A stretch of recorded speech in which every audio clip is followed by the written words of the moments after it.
Aloha family, today's episode is brought to you by 5 and 7 Tactical Solutions. They are the premier team for tactical services and training.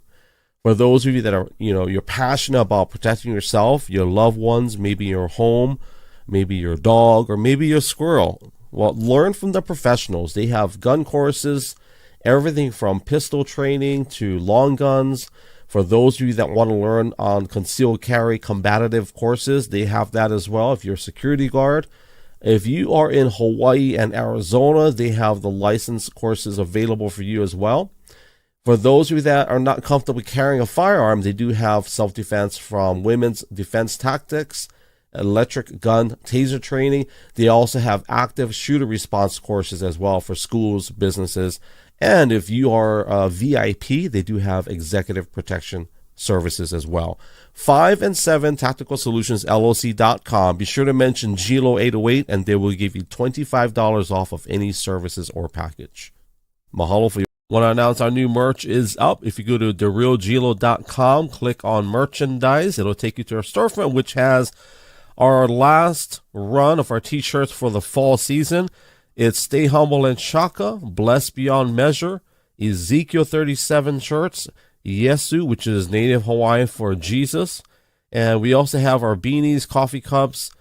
Get your hands on it while it lasts because we're going to be running our winter apparel. TheRealGilo.com. Click on merchandise. And as I always say, mahalo for your support. To whoever may need this nugget of encouragement, things will be alright, so quit your worrying. I get it, the odds can stack back against the wall, but even consider it such, no, you'll stand firm. What's up, family? Thank you for joining us. My name is Brother Greg, aka The Real Gila. We are back live here in our makeshift studio. My lighting is going crazy, so let me adjust. It's weird. There's no sunlight right now this morning, so we're going to work with it. I want to say, first of all, there's a storm. Wake up. I'm just kidding. On Twitter, I posted a scripture, and I'll share with you as we open up. And for anybody that is maybe going through a storm, and it's out of Mark chapter 4, verse 39, it says that, so they shook him awake, saying, Teacher, don't you even care that we are about to die? Fully awake, he rebuked the storm and shouted to the sea, Be still, hush, be still. All at once, the wind stopped howling, and the water became perfectly calm. That's Mark 4, verse 39. And whether you read the Bible or not, it's a good passage to read. When I look at that scripture, and when we've done sermons with using that scripture, a lot of times we liken to the fact that Jesus was resting in the middle of a storm. So we're not sure if you're going through a storm this morning, and I pray the peace of God over you this morning, this afternoon, whatever time it is. And I want to say thank you. We are live on YouTube, Twitch, Kick and Rumble, and X. So I will be monitoring those of you. And I want to thank you for those of you that are subscribed to our Spotify and Apple podcasts. We uploaded our podcast from yesterday. That was fun. I'll bring my wife up for that because it was fun. It was interesting. And we had Sid, the gas man. If you don't know who that is, you gotta watch. And I'll share a clip from it this morning. So, but we just want to bless you. And if you don't mind sharing this out on whatever socials you're on, if you're on my YouTube, Twitch, Kick and Rumbles, you can subscribe to those channels. I don't have subscriptions approved yet on X. I'm in the penalty box, I guess. I don't know if that's even the right word. I don't know what kind of boxes they have. They don't tell us. But that being said, we appreciate you being here. We appreciate you carving out just a portion of your day to be with us. So, what do we do? What do we talk about? We talk about everything: the morning, the afternoon, world events. We've got a lot. My wife's already got her notes ready. So, before we bring her, anything you want to? Your mic's hot, yeah. Is it? Yeah. It's hot. Are you ready? Yeah, I'm ready. All right, ladies and gentlemen, here's my wife, Emily. If you haven't met her, Mango. Here I am. Hello, family. Hello, family. This camera's better because now I can see your face directly. So maybe we'll stay at this angle. I just don't like it's not centered, but it's okay. I think we'll be okay. Can I play? Should I play that video to kind of warm up our engine? Because I have the video of Sid and what I made last night. Yeah. Okay, let's play this and then we'll talk. Dodge. Interesting. Okay, you are. This is the last question, and then we'll land the plane. You're 97 years old. You've done everything you think you could have done in life. If you had one thing left to do in your deathbed, you had 1 week to live, what would you do? Oh, I guess it'd be spend time with you. Take that, put it in my pocket. Take that gold nugget. I'm gonna cash in on that gold nugget. Appreciate you. Appreciate you. You're legit. We're gonna end it. Okay. For anybody that doesn't know him, I met him at a gas station. He was harassing me, trying to pump my gas. I didn't want him to. He says, "No, Greg." That was literally the last minute of our podcast. Total curveball for me, in a sense of emotion. I didn't absorb it like how I would normally absorb it. If we had time to just sit, and because we were on for 3 hours, I just felt like I received it. Maybe that's why I said, I'll take that nugget. I'll take that gold nugget. I'll cash in later. I think part of it was like, we've been on for 3 hours. I didn't want to take too much of his time already, but I think if he said that earlier in the podcast, I think we would have dwelled on it a little bit longer. Yeah. But it was good. It's very hard. Good. Very, very heartfelt.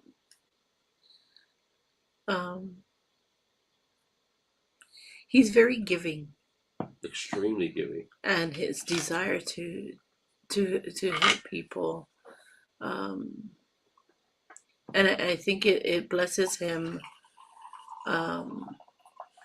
when, like he said yesterday in the beginning of the podcast, he said, wow, I didn't know that I made such an impact.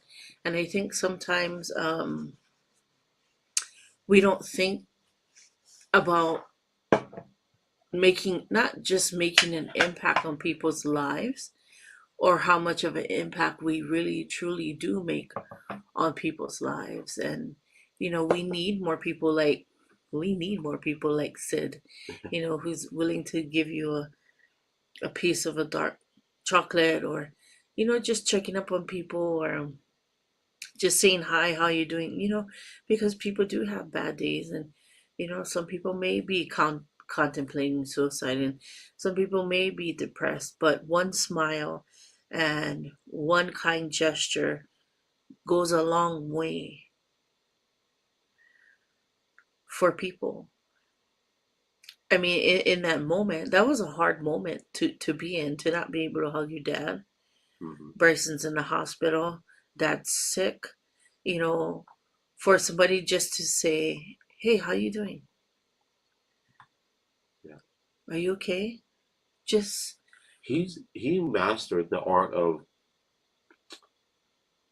conversation and inserting himself, mm-hmm. but being respectful.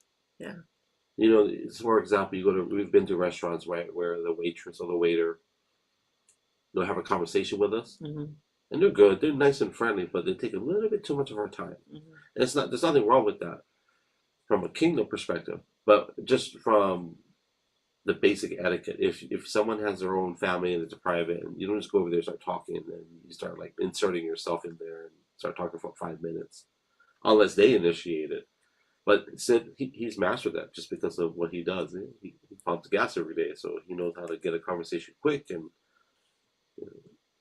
I think some people like that. Some do, and I've sat there for half an hour. I've been there one time. One time you text me, "Where are you? What are you doing?" And I'm like, "I'm at the gas station or something." Sometimes I would be there with him, just talking, having a conversation. Oh, I gotta go. My wife texted me what food looks like at home. I need to go eat. Like, who does that, right? Who pumps gas and then they sit at the gas station for half an hour just talking? He's special. He's good people, is. But I will say that so for people that didn't see that video or they weren't there yesterday, what they didn't see is that so when he was sitting this way, his right eye that was really tearing out. That I'm sure the other side was too, but I didn't notice that. I just noticed that one eye was. I think he likes meaningful relationships, meaningful friendships, and um, I'm not saying that that's who he is, but a lot of times people who are like Sid may not have meaningful relationships, and they give out of themselves what they also desire to. But also I want to say, like, I want to say in life you have maybe 3 to 5 people that have that meaningful relationship in your life, and those are those people that you truly cherish, because you know their heart is always in the right place, but they're willing to listen. And I think for the most part, a lot of times um, we listen to speak versus listen To to listen, hear or yeah, the heart of what somebody is saying. And um, a lot of times that gets in the way, and we may not think about it. Like, I was thinking about the other day how phones become such a distraction, because it takes away from you having a real life conversation. Or you can be in the middle of a conversation with somebody, and then you pick up your phone and you put it in front of your face, and you go, uh-huh, uh-huh, you're not even and looking at them. yeah, and not even realizing that that's what you're doing to them. And how does it make that person feel, in that moment? um And they may not even acknowledge it, and it might be something totally subliminal, like, oh, they must not really care about me. Right, and the other thing is, if you're gonna sit down to eat, and what do you do? And the first thing you do is pick up your phone and you start watching your phone, and what do you say? Oh, I'm eating, Yeah, I'm eating. But you're not paying attention to anybody around you. You're paying attention to your phone. In the same way, um, you can be sitting there and saying, no, you know what? I am spending time, but you're not really spending time you're with people. You're you, spending time on your phone. you're in the room. Right. You're in the room, but you're not engaged. So, it can become a distraction. Like, I've been distracted by my phone, even in school, and trying to get schoolwork done, right? And so sometimes I will use my phone to play a video game, just because there's so much going on in my mind, and I need a break from what I'm doing. And then I get all, I start playing a video game, um, to get my mind off of the work, because Mhm. it's just overwhelming at the moment. And then I end up watching YouTube, watching all these short videos, and then 2 hours later I'm like, oh my god, I've been so distracted with all this stuff. 2 hours have passed by, Mhm. and that's why I say your phone can be the biggest distraction. And social media may not always be the greatest thing. Um, you have to have balance, um,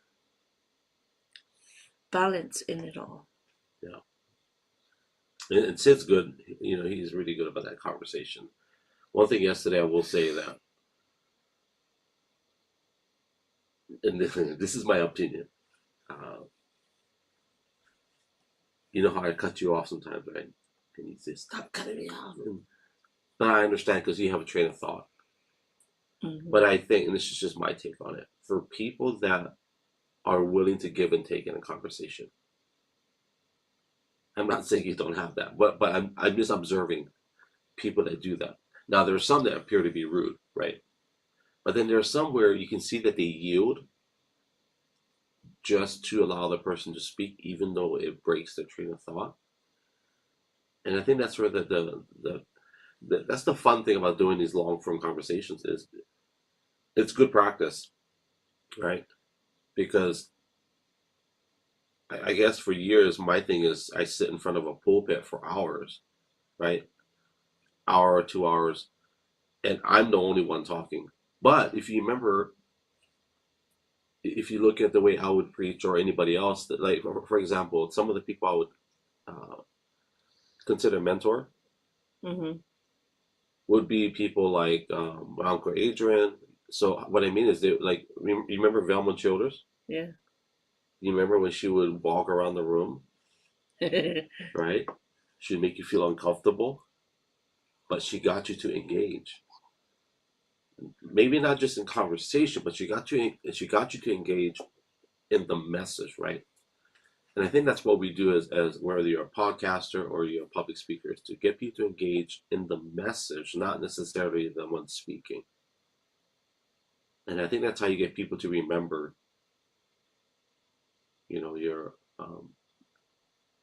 whether it's podcast or whatever you're doing, right? And so going back to said, like for us, I interrupted quite a bit, and it wasn't me interrupting. There was something I said that would what I felt would complement what he was talking about.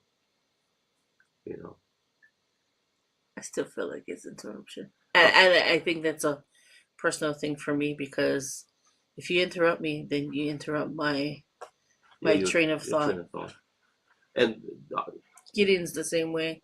well, and rightfully so. You should be able to finish your thought, but it also goes to the like if I'm speaking, if someone cuts me off and it's a valid point, for me, I yield, right, and then I'll carry on, and I think that's just each person's.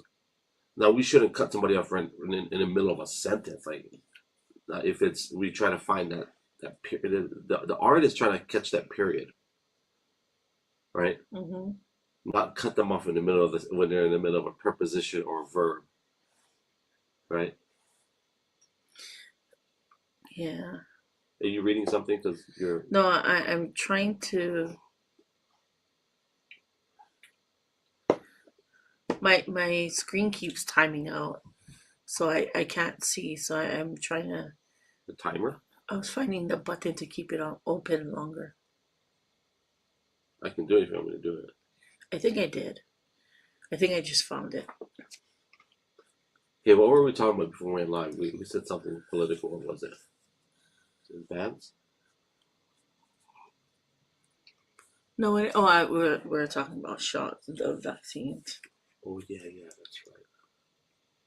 So I was just saying that. Well, we were talking about the FDA because they're talking about That's what I taking talked out the about. FDA, and I was saying that um,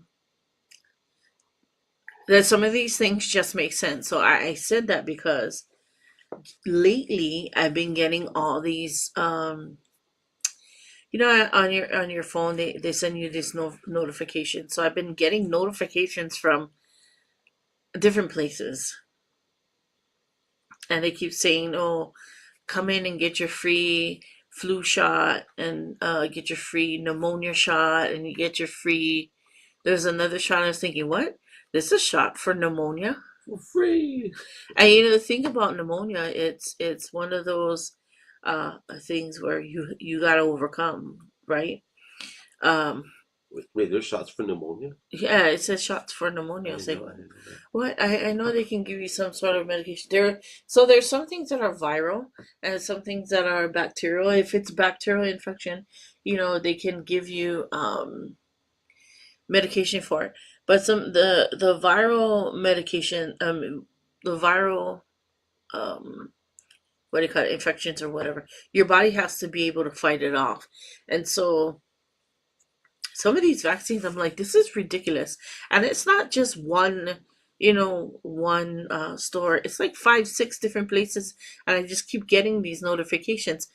And so my thing is, even after they found out the truth about COVID and how people are still getting sick from COVID and from taking those vaccines or whatever, they're still trying to push it.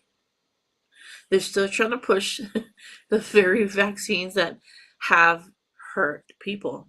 Now, I don't know if, people on these things have, known people. I know people who got hurt from, from the vaccines.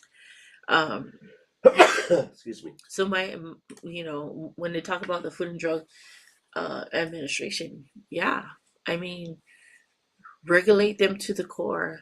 Why? Um, and just out of common sense, like, why does food and drug have to be together? Like, that never made sense. Um, that really didn't never made sense to me. Like, why you got the food administration and then you got the drug administration together? It's like almost like they in cahoots Yeah, together. like what's the relationship? Yeah, and so I always thought about that since I was a kid. Like, it sounds like they're in cahoots together, like trying to put drugs inside the food. That's how I always thought about it, even as a kid. Like, Well, without a degree in nutrition or in the pharmaceutical industry, anybody can, within a few short seconds, understand that food directly or indirectly does influence the type of drugs you would need, right, and vice versa. Like, we all know there are certain drugs that you cannot take with certain food. Like, it sounds silly, but you don't want to take pills with alcohol. well, Some pills. being sick as a kid, I always had to take different forms of medication, and so one of the things that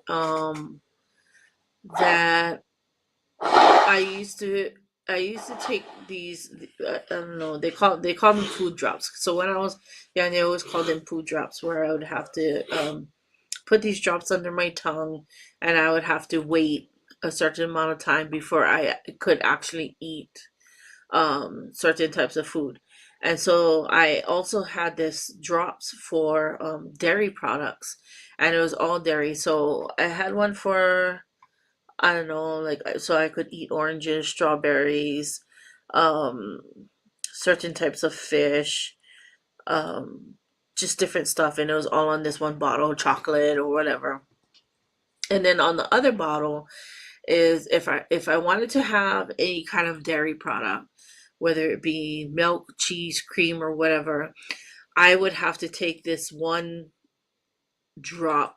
Not It's not just one drop, but the whole dropper full of whatever that thing was, and I would have to wait half an hour before I could, drink milk or have chocolate milk or eat cheese or and the thing is, like, if I wanted to drink milk, like, I like drink milk now. I don't want to drink milk half an hour later, but I know, I it's would like the have to. lactose.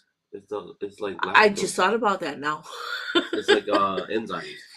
Well, and so um one of the things that I couldn't do because I drank a lot of milk, when I had to take a certain type of steroid, or if I had to take some sort of antibiotic for infection or whatever, I couldn't drink milk.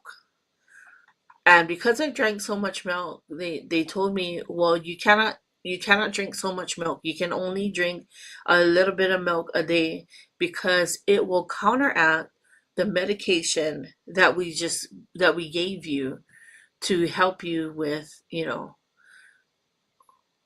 with either asthma or the allergies. And when I grew up, there wasn't no EpiPen. When we It were had a form of younger. it. It was adrenaline or something. Yeah, so I had adrenaline in the bottle that they gave me, and it had to be refrigerated, but it it would taste weird, but it would be in my icebox. I always called it icebox, not refrigerator. It's still an icebox to us. It's easier to say icebox. It's icebox, refrigerate, 5 syllables versus two. Right. I have people try to correct me on, The refrigerator. icebox. Yeah. Your mom corrected me. She goes, refrigerator. I said, no, it's an My icebox. mom said it. Yeah. I don't remember that. She said, it's no, your mom would always call it a fridge. Well, see, we grew up. I mean, if you think where I got it from them. So Fridge. fridge or I was icebox. And we Your mom always would say fridge. She would say fridge. I always said, and partly because my grandma said icebox. Maybe she I don't know if she had one, but We always call it icebox. Or the living room wasn't called living room, it's called a parlor.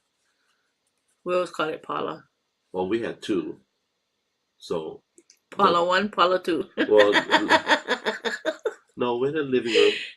I think I think the parlor was the fancy one because that one didn't have TV.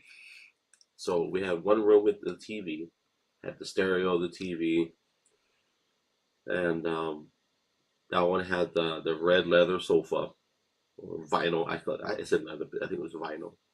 Alicia still has that chair, by the way. And then we had the parlor had the velour sofa. And I think that one had like Bengal tigers on it. It was such a weird, but it had this. It was like a I want to say it was like an animal fur skin, like a fake one. My dad would know. If I asked him, it was literally like an animal fur, but like I think it had to have been fake. I don't think my dad would, but it had like tigers on it or something. Fancy, fancy. Yeah. What are we talking about? We're talking about FDA. What the heck? So that's what I said the other day. I said FDA, like, and of course when you had that book, Kevin Trudeau, is it Kevin Trudeau? Yep. Like, where is natural cures that they don't want you to know about. Maybe, they were suing him. I know, but where is he now? I don't know. They totally silenced him. Let me look him up. When you say Trudeau today, people don't know his name. They think the Prime Minister of Canada. Yeah. But we always know the name Trudeau to be with health. Yeah. One of the things. So as I got older, because I was always sick all the time, I was always in and out of the hospital. I just got tired of being sick and tired of being just being given a medication. I've been given so much medication. I just felt like a medicine cabinet. My dad would get mad at the doctors, and he would yell at them for using me. He would say, you guys are just using her as a guinea pig to test all your medication and da da da. But I did feel like I was a medicine cabinet, and so as I got older, I learned a lot about health, and I learned a lot about these things because I would go and study these things because I didn't want to be on medication, and I didn't want to be on, medication 24/7. And this one steroid that that they had given me, they gave it to me when it first came out, but I would take it for a long period of time, and there were so much side effects to that medication. Well, nowadays, when they give that medication out to people, you're only allowed to take it for 2 weeks and no longer. Unless you're in some, desperate position. But that one medication kept me out of the hospital for 2 years. I wasn't in the hospital a lot. But I started learning about all these different things and all this natural stuff, and that's how I found Kevin Trudeau. It was, natural cures that they don't want you to know about. You can look it up. I'm not sure if they still sell it. Did they sell it online? Well, I'll put it up on screen. He locked him up. Oh, they did. Is that why he's quiet? Yeah. Well, I guess so. I knew that's what he was sued because of those books. Right. So the weight loss cures is the one they sued him for. So he was fined 37 million, went to jail for 8 years, and it wasn't because of the claims and all that. It's how they always get you. They get you in something else. He went to jail for contempt. He didn't go to the jail for the stuff that they were saying. He went to jail for being contempt of court. And I guess the sentence was 8 years, and they want to lock him up again. Like Steve Bannon. Well, Steve Bannon was only for a couple of months. Right, no, but his was for contempt. Oh, yeah. Say, what? Like, so one of the things that I've learned from his book was about um acid reflux. Okay, so I had acid reflux pretty bad, and I think a lot of it came from all the medications that I would take. And so no matter what I did, like it would never go away. And so this medication that they gave me, they would switch up, and I would take three different medications, and they said that I would have to switch it up because my body would get immune to it Yeah. or used to it. And then they would keep upping my dosage. So then at one point I was taking about 450 milligrams of one, and I'm thinking, why do you keep upping my dosage and nothing is happening? Like nothing is getting better.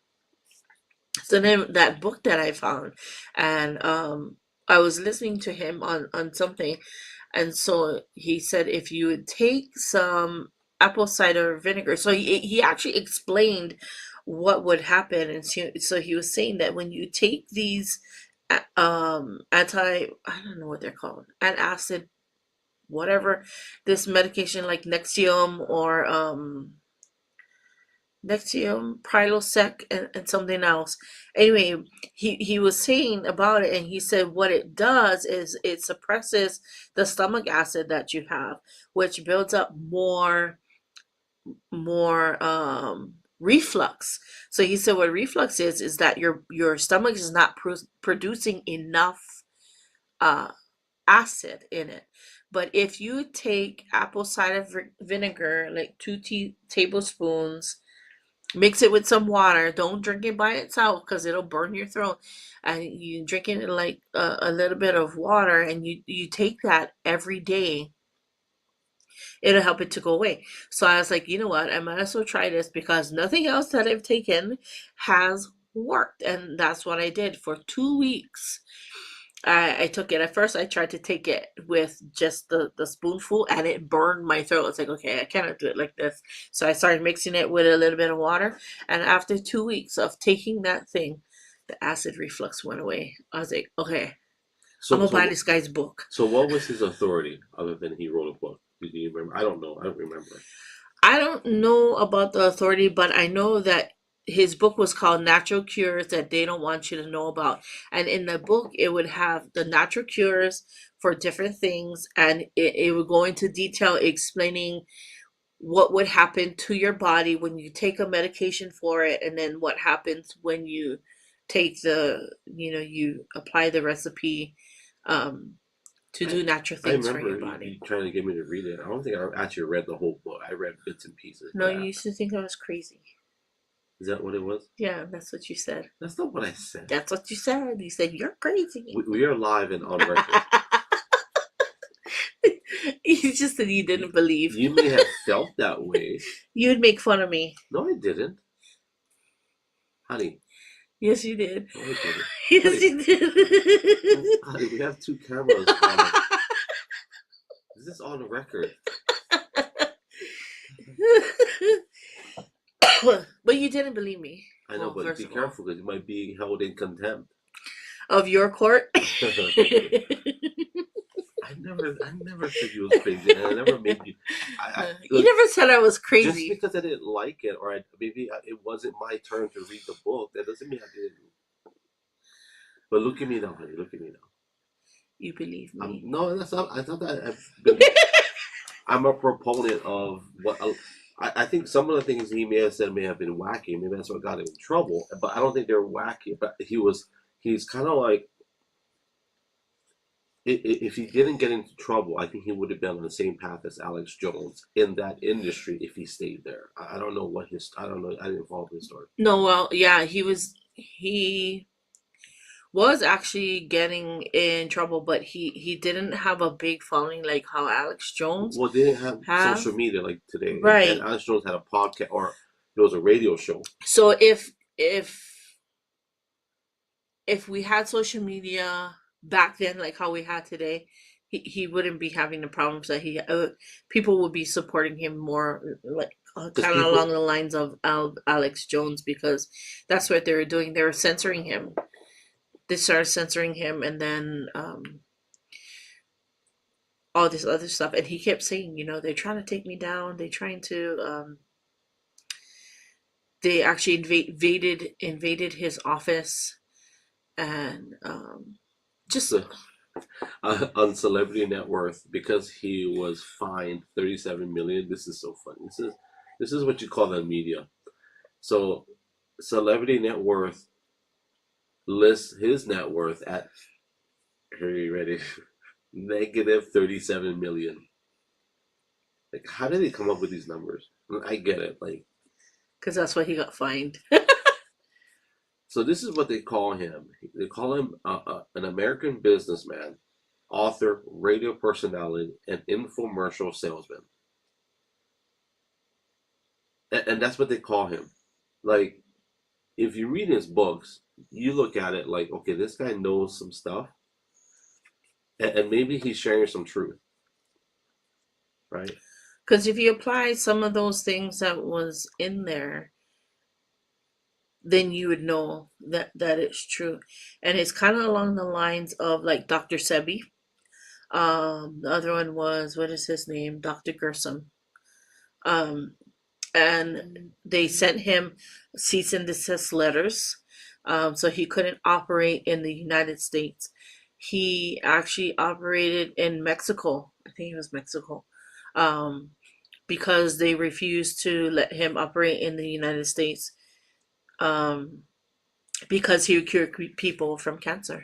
Nutrition for Life. You remember that company, Nutrition for Life? Vaguely. So he was associated with that company. It was, it was a network marketing company. So they tried to put him in jail for 10 years, or they sentenced him for 10 years back in 2014. And I guess he did 8. I guess that's what happened. And so this is somebody Joe Rogan should have on his show to find out what really happened. Mm-hmm. He should have this guy on the show.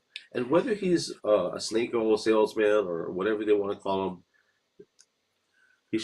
Joe Rogan should put him on his show. Because he was a voice.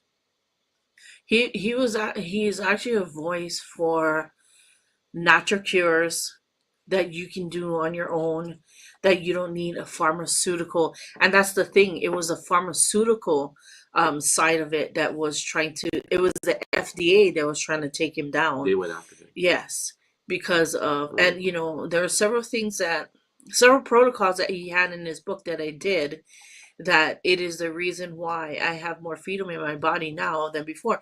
Actually, one of them was doing a candida cleanse. And the candida cleanse is, if you look up candida, it's an overgrowth in your gut that can hinder you from from having a good immune system. And they didn't want him spreading those things. Like I said, the same thing with Dr. Gersom, right? It's called Gersom therapy. And his daughter ran it for a while. I'm not even sure if she's still alive. But people would come in and would be given 3 months to live. And they did the therapy. They stayed on the therapy. They did it consistently. And they were cured. And they didn't want him, to send him cease and desist letters in the United States. Well, he went outside of the United States to go in because he couldn't do it in the United States. And he even had friends, doctor friends that would tell him, hey, you got to be careful, because this is the stuff that they don't want. They don't want.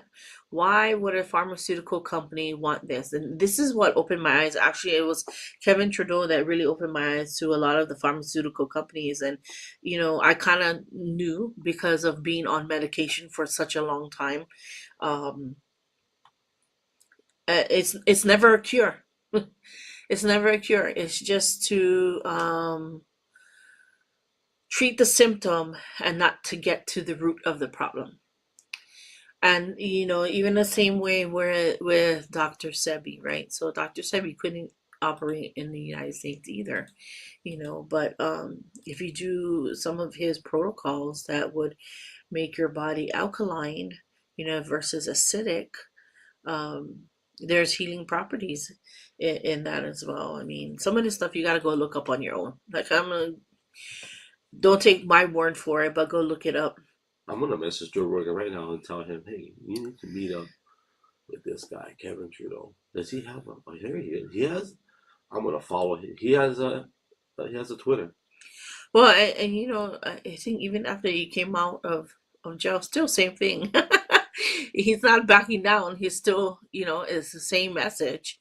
Natural cures. They don't want you to know, how to naturally. And now that social media is more prominent, there are more people that are speaking about natural things. Um, Sid talked about it, right? Sid was talking about the Yeah. honey onion. People don't believe me about honey onion, but it works. But it works. The longer it sits, the more properties that it has in it. And so Zoe, my daughter, got sick a couple weeks ago, and she was just having a hard time breathing, flu-like symptoms. Okay, so I made a new batch of honey onion. And, if you let it sit for like 3 days, you can use it. And so the one that I made, she started, taking it. And I just felt like, well, it's not really doing much for her. So I took out the older one, the the older one that has been sitting for a long time. And when she took that one, she said, "Oh, this one works." And one of the things that it would do is that it would drain the mucus. It would make, I want to say it would drain the mucus, but it loosened the mucus up. It softens it up. And then she could actually cough it out versus feeling like you coughing out your lung or broke 5 ribs, from coughing so much and coughing so hard. She said, man, I feel like, I feel like I did all these workouts and like I got bruises because, I don't want to cough because it hurts, right? Yeah. But like I say, the longer it sits, the better it is. If one of my kids is not feeling well, I make sure that I give every single one of them something because, they're around each other all the time and I just don't want anybody to pass it on. Let's build up everybody's immune system. Anyway. So I just followed Trudeau, and then I sent him a little comment. We'll see if he because sometimes they see it, sometimes they don't. That's the cool thing about Twitter on X is that because it's gotten a draw from Elon buying it, so some people are actually being attentive to it now. So Kevin Trudeau only has 3,000 followers, but he is verified, so that means he actually does care. Anybody that's verified, they care somewhat about the platform. So anyway, so I messaged Joe Rogan, or I tagged Joe Rogan and said, hey, Joe Rogan, would love for you to have Kevin Trudeau on your show so we can find out what really happened. Because, Joe Rogan's a sucker for these types of stories. Now, I think the only reason why Joe Rogan wouldn't do it is if he feels that maybe Kevin Trudeau might just use him to boost his own, following. But I don't think it matters. I don't think it'll make a difference if. I mean, it might. I take that back. If anybody goes on Joe Rogan's show, you automatically get put on a whole other. Oh, sorry, I'm looking for all that I found him.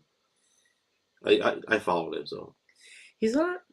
I would say he's a lot older than what he was before. Oh, hello. Yeah. That was like at least 25 years ago. Mm-hmm. I'm gonna watch some of his stuff.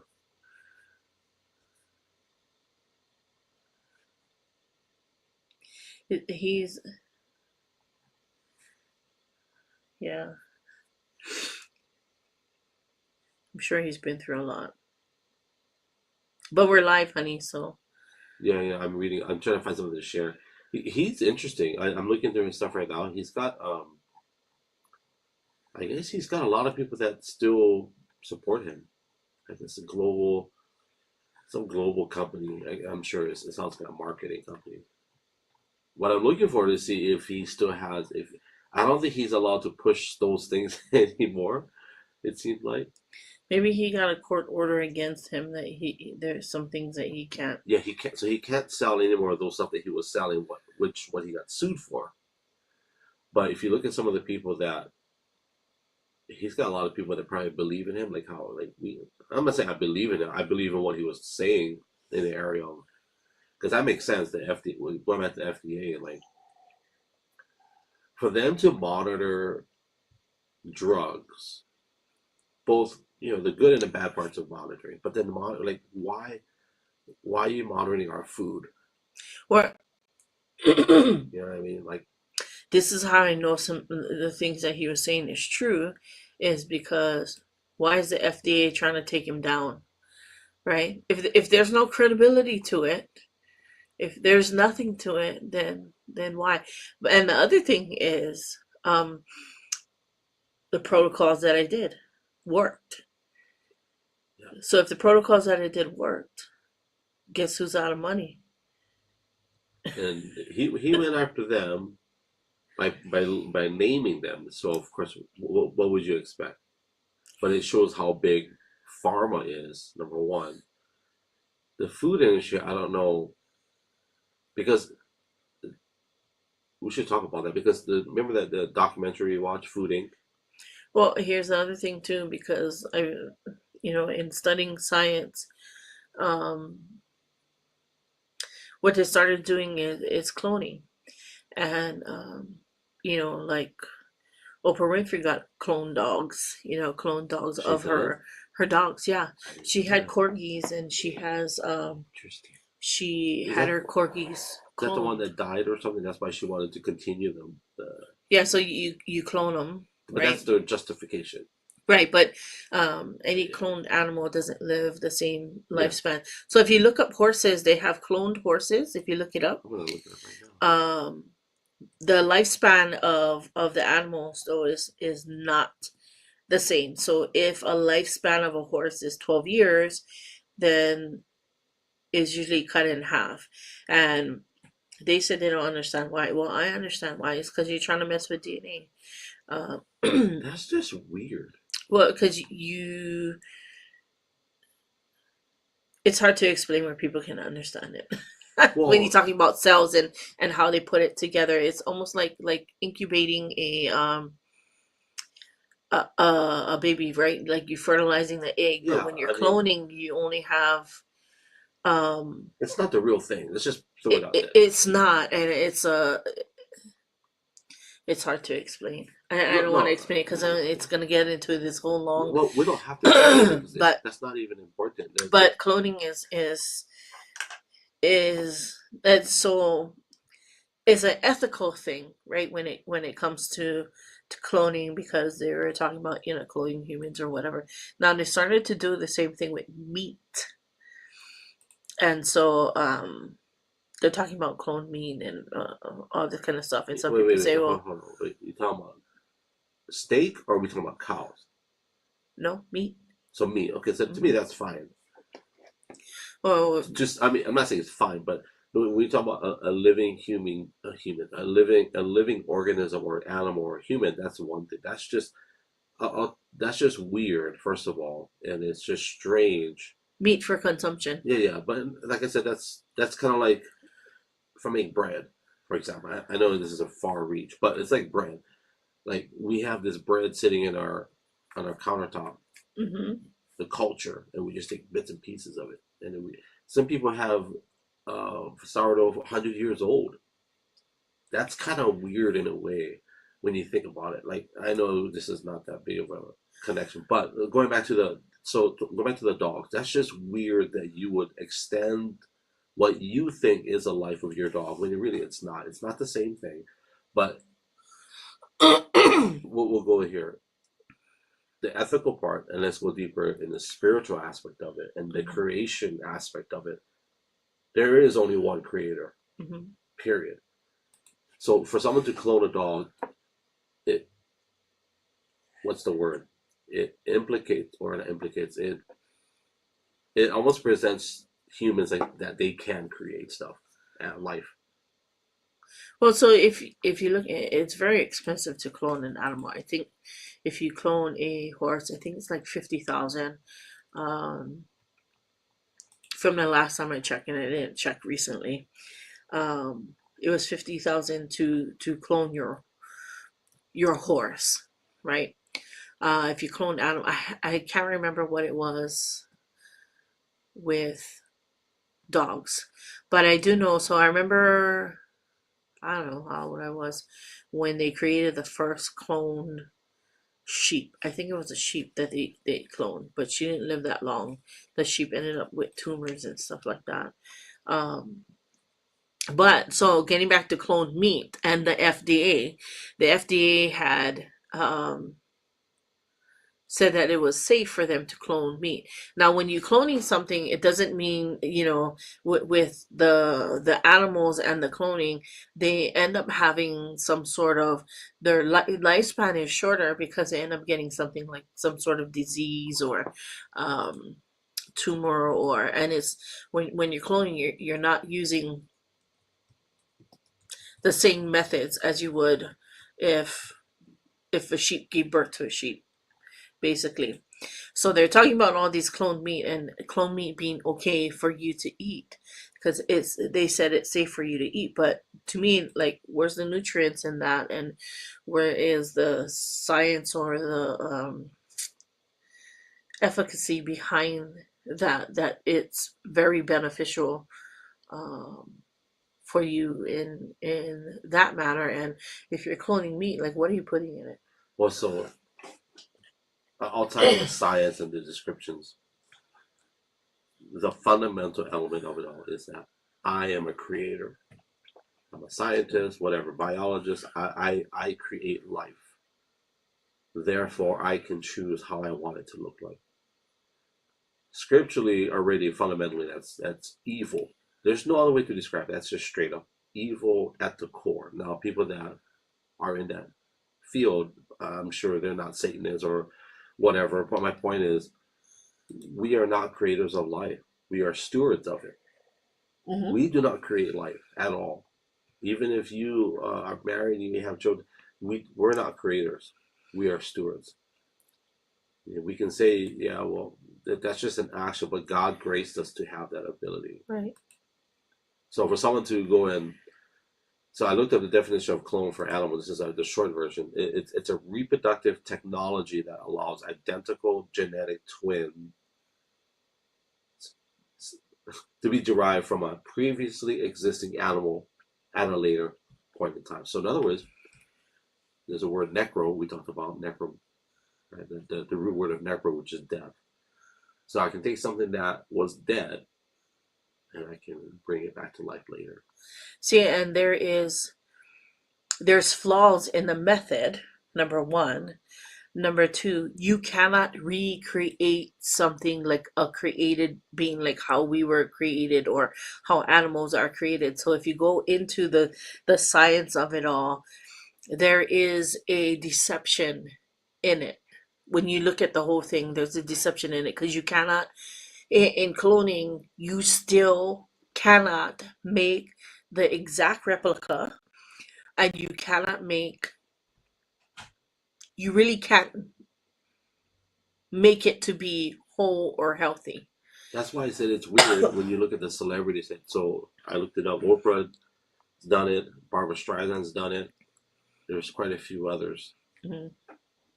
And I'm guessing people that have the money are going to do Mm-hmm. it because it's not cheap. But the other thing is, I looked it up. PETA is calling out.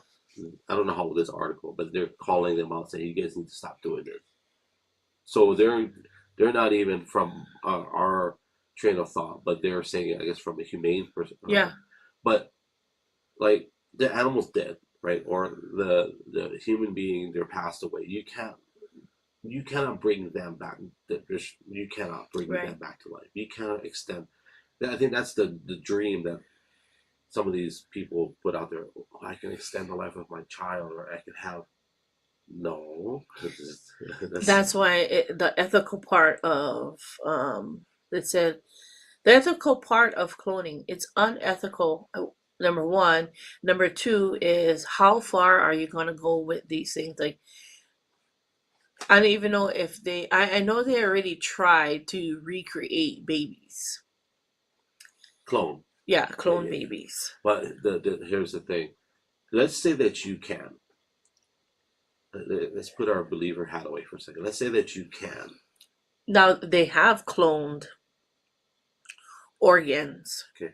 So let's say that you can clone a baby or human. Okay. What does it take for that life form to be legitimately a clone of the original? What are the three basic or four basic fundamental elements of a human being? You cannot. No, let's not use our. Let's just use. Let's pretend we're making a movie and you're gonna have flesh, Mm-hmm. obviously all the vitals. Mm-hmm. You're gonna have a mind, Mm-hmm. will, Mm-hmm. emotions. Mm-hmm. What's the one that we didn't mention? Spirit. Spirit, soul. Mm-hmm. And whether you're a Christian or not, everybody kind of believes that general. And let's just pretend that everybody believes that general component of what it takes to make a human versus an animal. Mind, will, emotions, physical being, and then spirit.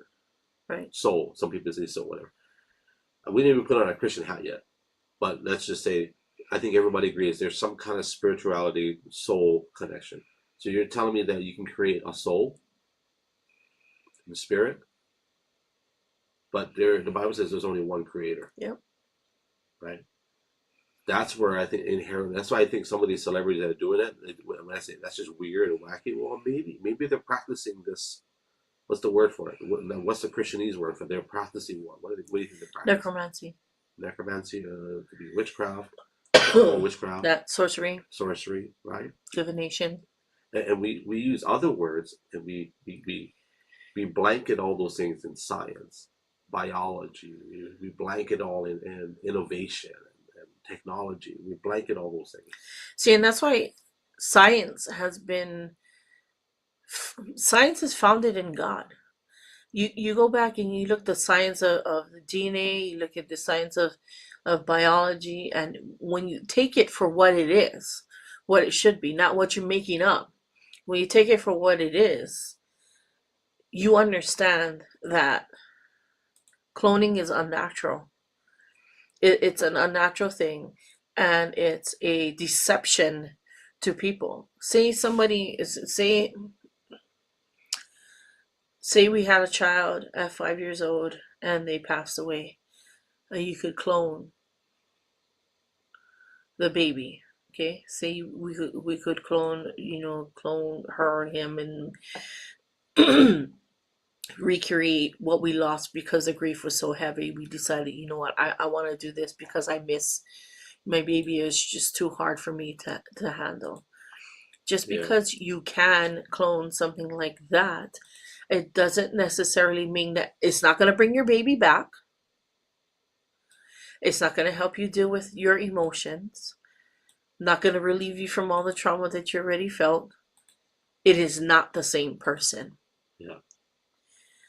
And there's no spirit behind that. There's no, when you get into cloning, some of these, you do not know where the strain goes as far as brain capacity, lung capacity, heart capacity, right? So you don't know where the DNA strain lies. You could be creating uh uh for lack of a better word, Down syndrome baby, or tumors in the brain, or it's not a guarantee that that baby would survive past 1 years old, even, or even 3 months old, right? And then here you go, walking through the process again.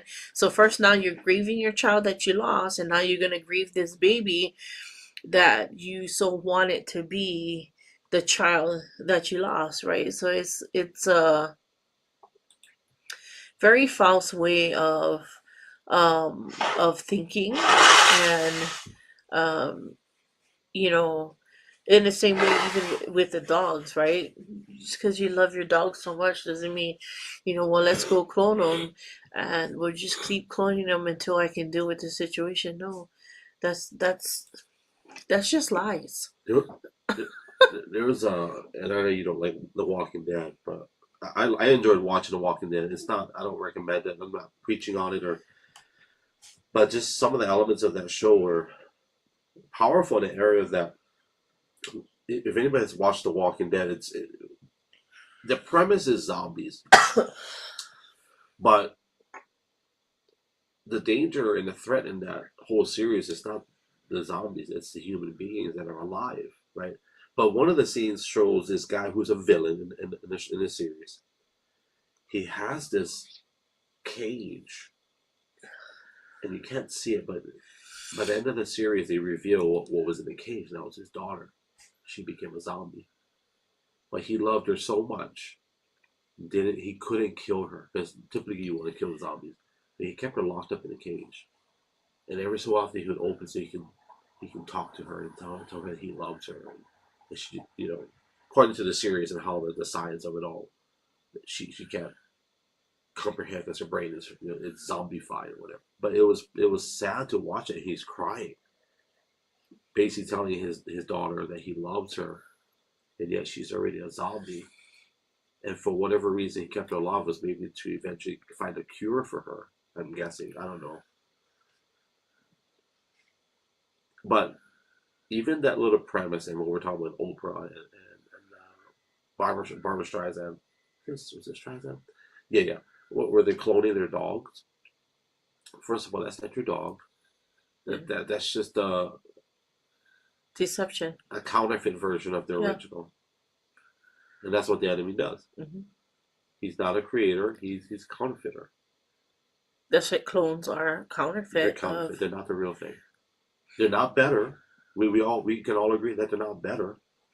Well, even the science. So, like I said, the science community was coming out against some of these things because it's not beneficial. Like, what's next, right? They were talking about the ethical part of it. Like, how far are you gonna go? You want to clone people next?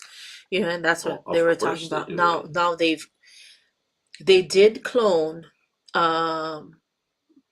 what do you call that, organs, and they used it for organ donations, transplants. That has already been done. Is that okay? I don't think it is. To me, I don't. At first, it's like, okay, well, that's a good thing to help people, but then when you really think about it, I don't think it's okay. So if you look at what has already been done with animals, right? If you look at these studies, it'll show that these animals end up with different things, they end up sick or whatever, right? So who's to say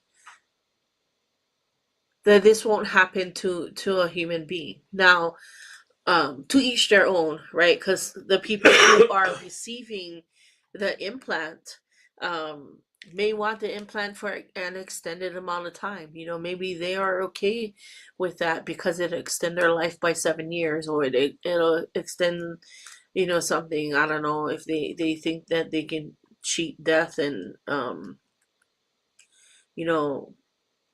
just keep going back and get some more clone things, is what I'm saying, versus actually getting healthy, finding out the root of the problem, or, whatever. I don't know. That might be where where they're at, or even they're thinking maybe they don't think they can. I don't know. I forget which religion it is, but there's some religions where they don't believe in transplants. They don't believe in. I think it's Jehovah's Witness. Jehovah's Witness, yes. And I don't agree with obviously Jehovah's Witness. Blood transfusions, they don't believe in that either. So from a scripture perspective, I can see where they would get that from. And that's the whole idea of the second coming. The dead shall rise in Christ. Now, I do know of people,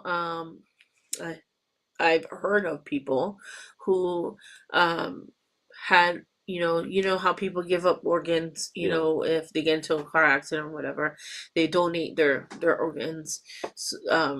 so that other people could have, a chance at life or whatever. And I've heard, I didn't go back in and research it, but I've heard that people, who receive the organs, they also receive whatever, whatever trauma that these people had, or if they had like diabetes or something like that, they end up getting the same thing. Like nothing was ever in their bloodline. Um, Say they always had a healthy bloodline, nobody ever had a heart attack, nobody ever had a stroke. But once they receive the organ, maybe a year or two later, oh, they got heart disease, and there's nothing in the bloodline that says that. So some of those things, even with blood transfusions, right? And when you're doing blood transfusions, or where you're taking blood for the blood transfusion, they always check the blood, right? Well, they always check the blood to make sure, they'll ask you questions like, do you have this? Do you have that? There's certain types of blood that certain things in the blood that they can't give, or like if you have a certain type of blood that you can't give, or some people have rare blood, like the O type blood, and they need more people to donate those type of blood. Yeah. Because it's rarer. More rare. Yeah. Rare. More rare. Yeah, that's the blood that Dion has. Yeah. Type O? So yeah, my sister has type O blood, which is rare. Is that why she's white and you're brown? Probably. I know it's a joke. I'm just kidding, but I don't know why. We didn't even look like we're related, but Oh, you guys look like related. Just a different kind of related.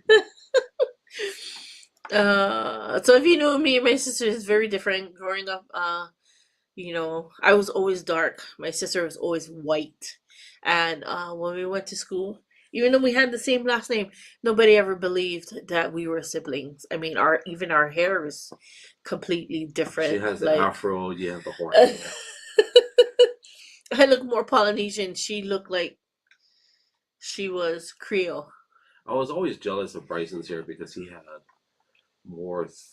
I've always thought he had more nice hair because he always had a little bit of a texture and always had the straight, just doesn't do anything here. But Dion, yeah, she has a afro, and then she's got a much bigger mouth. Yeah, like her jaw is just. She has my mom's mouth. We could make a cartoon. Wide and big, and here I am with this tiny mouth. It's so funny because Koa has a mouth like mine. It cracks me up.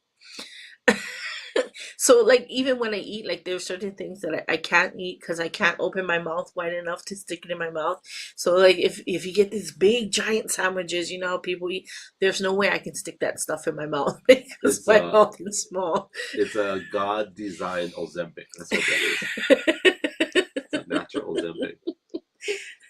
Don't need the pharmaceuticals. God gave me Ozempic right here. Yeah. What are we talking about? FDA. What was the other thing we got to talk about? FDA. I will talk about this. We're talking about the cloning and the FDA. Cloning. Yeah, FDA cloning. But the border guy. Did we talk about him the other day? The border guy. The border czar. Tom, what is his name? I'll look him up right away. Have Google. I can have the Google. Tom something. He was so funny because I watched that interview. I watched it again last night, but it cracked me up the first time I saw it. And this is where they're accusing Trump. Tom Homan. There's accusing Trump of being the first guy to separate families. That's what they were saying at the border. The first guy to separate families. I was like, no, that's not true. I mean, we've always had a problem with the border. I mean, even as a kid, watching the news with my parents, not because I wanted to watch the news, but because I was the only on TV that my parents was watching.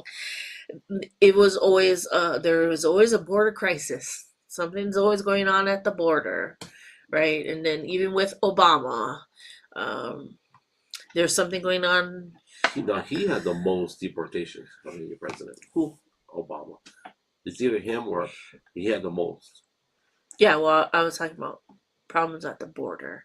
I know what we're And talking about. even with Obama, problems at the border, and setting up. I know he set up something there, but um, every president has a problem at the border. No matter what president was in office. Anyway, so he was being accused of being the president that separated all families. Well, I mean, I'm pretty sure that all families get separated. If they break the law. Right. So, and this is what this guy was saying. But propaganda, basically. But he was funny. And the funny thing is that this man knew the laws, right? So, when you work in a position, you want to kind of know what you're doing, right? So when I worked at the hospital, and I worked on a surgical unit, we were always required to do these classes, or I don't know what you call them, to make sure that you were always up to date with what was going on, the surgical procedures or whatever that you use, right? So you kind of want to know, not you kind of want to know, you want to know what's going on, and we needed to be up to date with um, these types of what was happening, because we dealt with because I worked on a joint care center where the surgical procedures had to do with joints, uh, more of knee and hip joints, and there are new things coming out, new prosthesis, all these things. So we wanted to be up to date with those things in these surgical procedures, right? In the same way, when you work for like the federal government, or you working with law, or you working with taxes or whatever, you still got to be up to date in what is happening. You got to know, your laws and whatever that applies to the position that you're in. So this man, very smart man, knows that position. But also, some of these political people, or some of these people who sit in office of Congress, Senate, what is the other one, House of Representatives, they may not know. You want to know what you're accusing people of, and you kind of want to know the law that you're going to make a statement about, right? You should know. If you work in the federal government, you should have some. Well, I think they know before they get the job, but I think they're so heated up about making their point, Yeah. they put on their blinders, and that's what we're talking about with what happened with that one. That was funny to watch. But here, let me put on some stats. We're still talking about laws, immigration, borders are right. Right. So there's two. Let me pull it up, and I didn't even know this till now. So let me pull it up. You have your phone on? Yeah. Okay, so it'll pop up on your screen in just a second, but I'll explain it to you. So Trump is not, of all the presidents in the past 20 to 30 years, he has not deported the most people. And I'm not doing conspiracy theory. I'm actually spitting facts from the Department of Homeland Security. This is very interesting. I'm gonna put it up on screen. I didn't even know this. So I'll read it out. I'll put it up on screen and I'll read it. It might be hard to see for some people. Let me put the branding. So that doesn't matter. So since Ronald Reagan, what year is it? That's in the 80s. That's 20. So Ronald Reagan, let's just say 7, but 8. He's done 8 million deportations. Okay.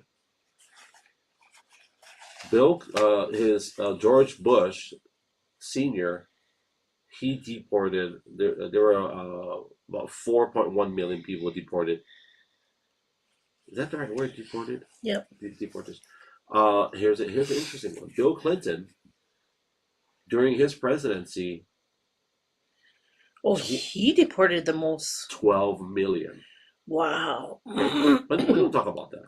And then George W. Bush, about, let's just say, 10.2 million in both terms combined.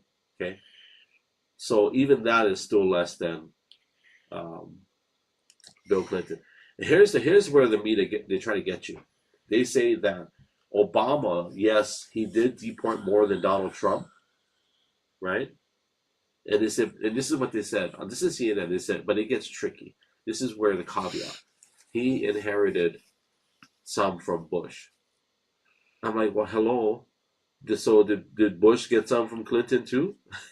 I mean, so who gets who from what? So Obama deported uh, five. Let's just do 5 million, right? He deported 5 million. 6.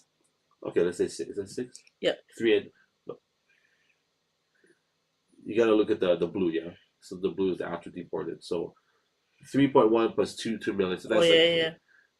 So Donald Trump in his first term only deported 2 million. Now, part of Donald Trump not being able to deport that much because he didn't have control over anything, and they didn't want to do that. That's the one thing that they fought him on. They fought him hard on everything. Let's just say everything. Right. Yeah. But they fought him hard on border. Yeah. That was the biggest thing, was the border, because he was trying to put up the wall. Number one. The other thing is they kept claiming that he's trying to separate immigrant families. Number two. And then they wouldn't sign a bill that Donald Trump was trying to push. But look at Joe Biden. He's still in office and he's at 2.8. Yeah. So I don't know. It's funny that Trump gets labeled as the president that likes to deport people.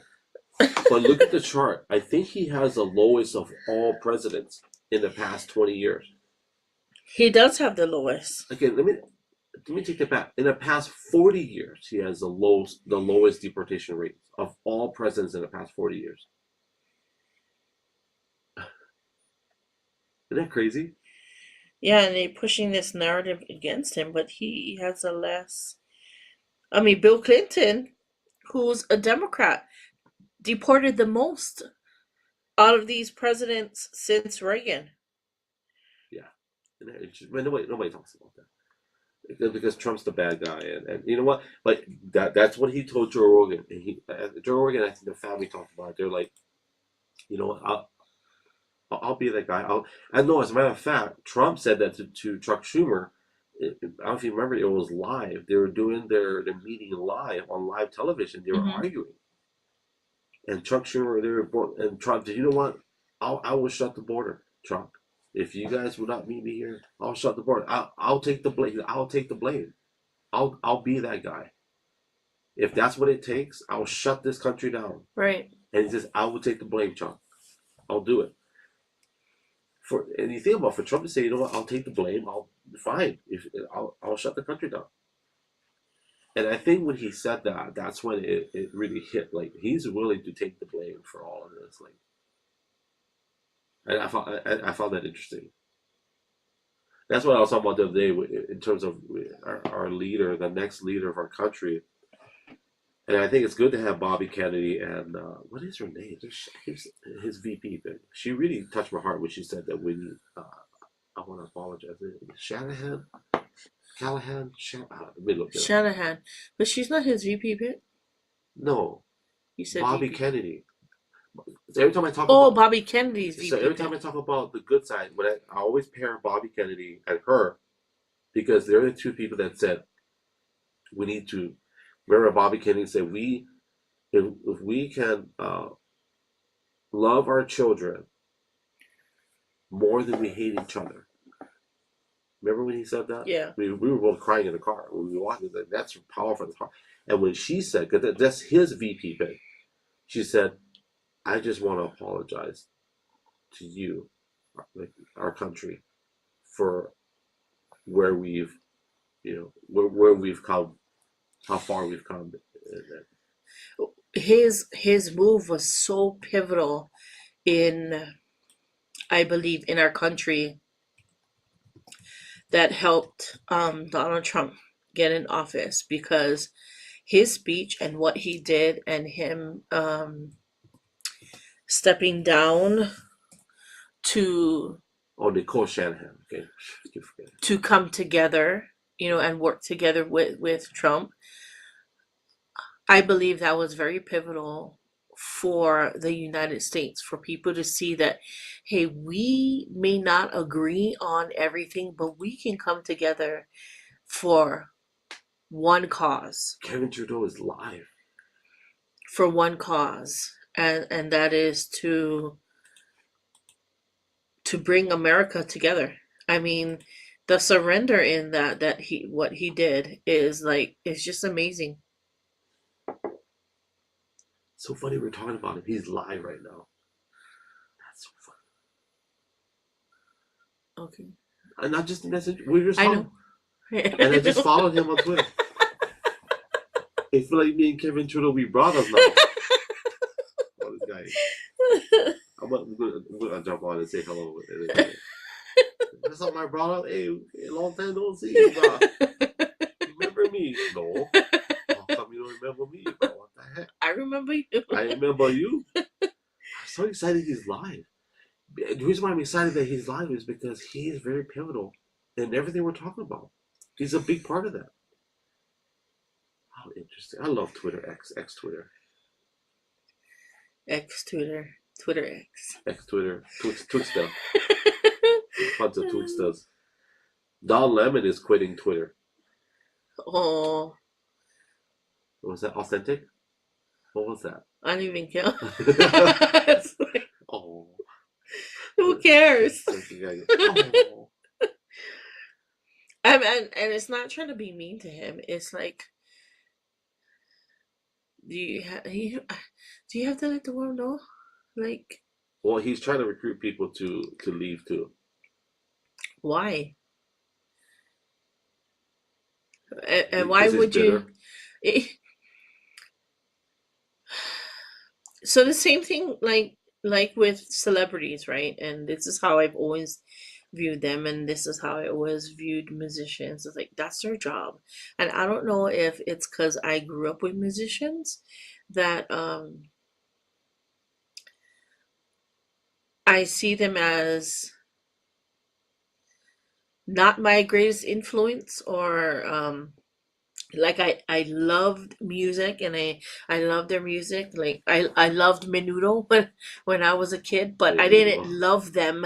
You know what I mean? I loved Michael Jackson, actually. So Michael Jackson and Whitney Houston were my favoriteest singers Most when favorite. yeah, my favoriteest singers when I was a kid.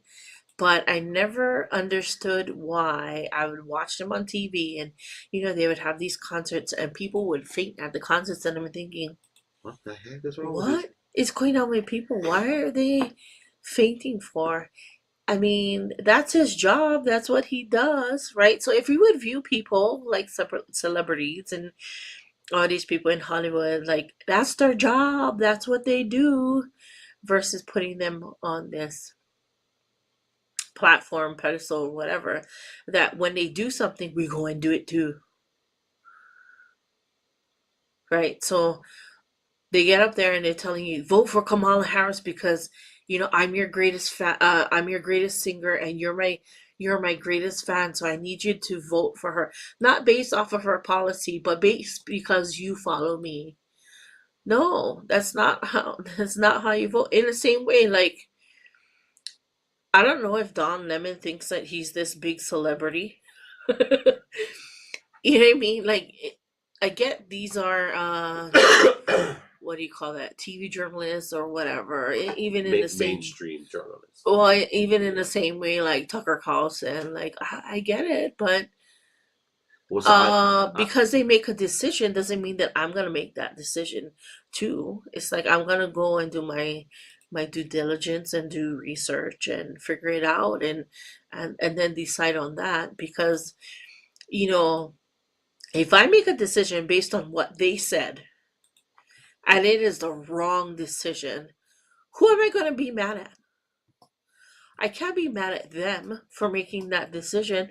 I gotta be mad at myself for allowing myself to be influenced by them in such a way that I made a stupid decision based on what somebody else said versus me looking it up and deciding for myself those things. And that's what I think, that's why I think social media can be bad.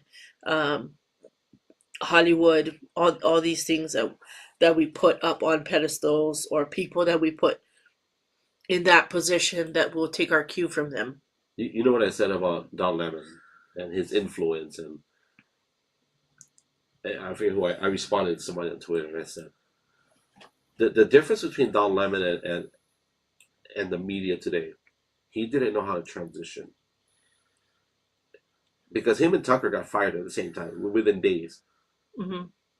The difference is Tucker, he already knew he was going to get fired or he was going to quit, because what he wanted to say, I'm going to say what I believe. Right. I think Don Lemon was so connected to the machine that once he was disconnected from it, this is what I was saying yesterday. I've been preaching this. People are being exposed, and they're being exposed either willingly or unwillingly. Don Lemon was unwillingly disconnected from the machine, and he didn't even know he got fired. So when he was disconnected from that, I don't think he knows how to have his own voice and be on, because the things that he's saying is still like as if he's connected to this The machine, the machine. And nobody's I don't think anybody's listening to that. People are like, no, you don't work for them anymore. So what is it like? When he interviewed Elon Musk, that was one of the worst interviews I've ever seen on any level, on any platform, on any it like if it was, oh, sorry, Elon Musk, if it was even if it was provocative in nature, where it gets you mad, and it didn't do that. It was more irritating to me. Like either you pull the trigger and you be mean about it, and you actually press Elon. That to me would be more respectful. At least you know, okay, he's that guy. He's the guy that will scrape the surface to see what's really underneath it all. But it didn't seem like that. It would just seem like it was an attack. But and my thing is, like, I get it that you disgruntled and you mad, Why you mad? but but why are you trying to take away somebody else's paycheck, or why are you trying to take away somebody else's way of making money? That makes no sense to me. Unless it's pure evil. Like, why are you trying to do that? Yeah.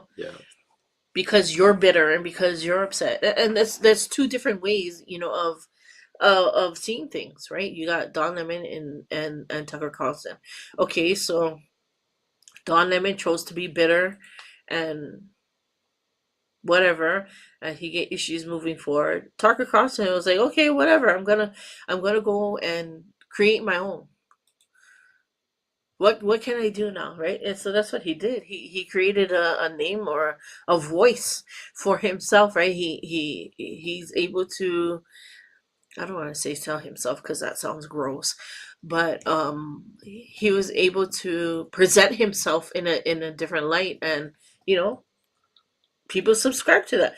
Now, Don Lemon can have the same thing if he would present himself in a different light, like in be truthful. If he was honest about what he was passionate about, I think people would follow him, and they would listen to him. I think, it's like I said, he's trying to speak a narrative that's not his.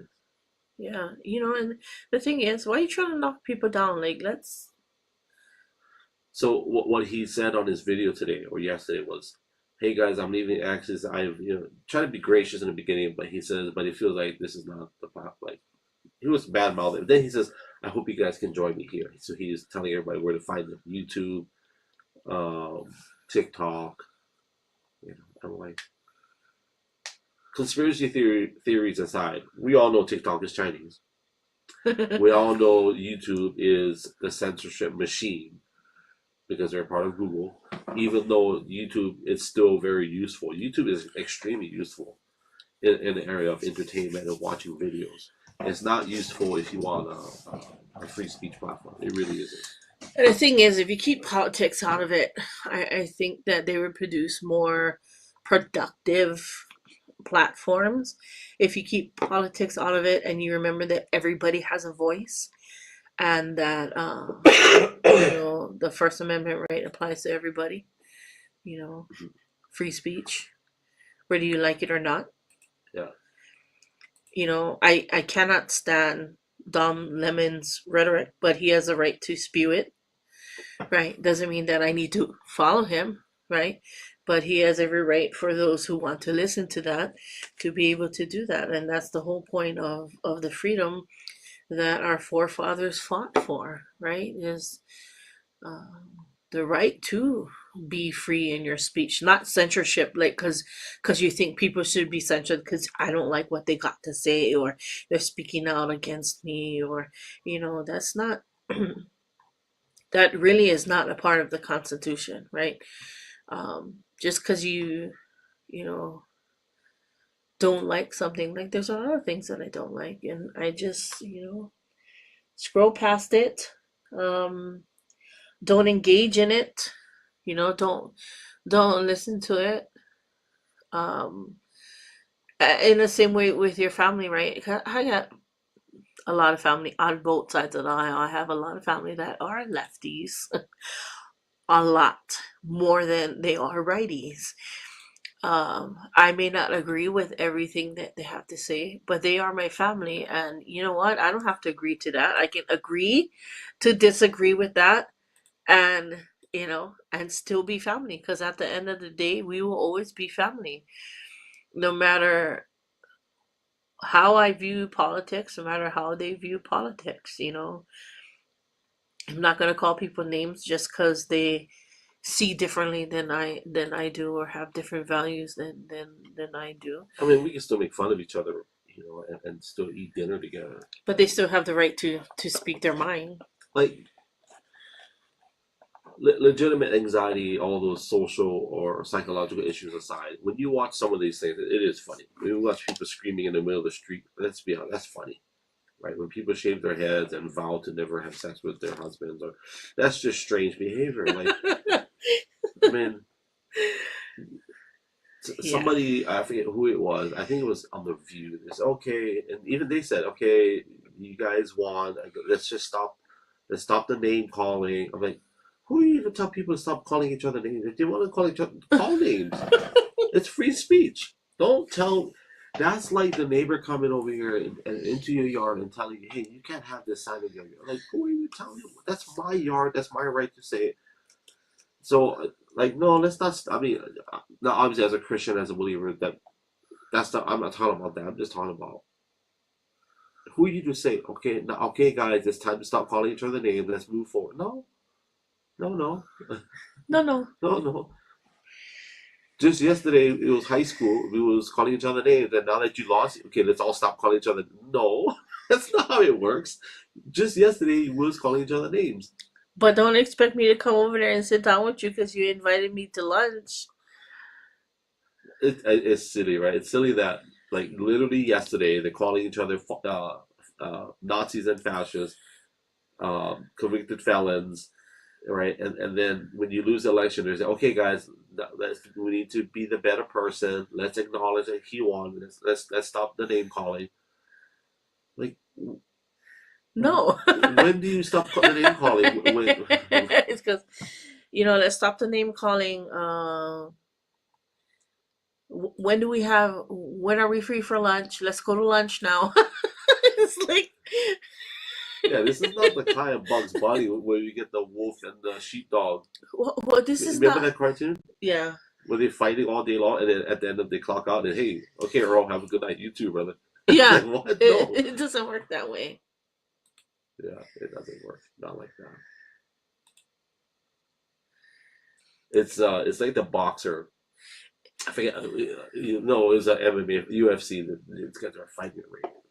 It's punching, and then one guy, he got hit so hard, and like his tooth fell out or something, and he turns around, he knows his tooth fell out. He's like,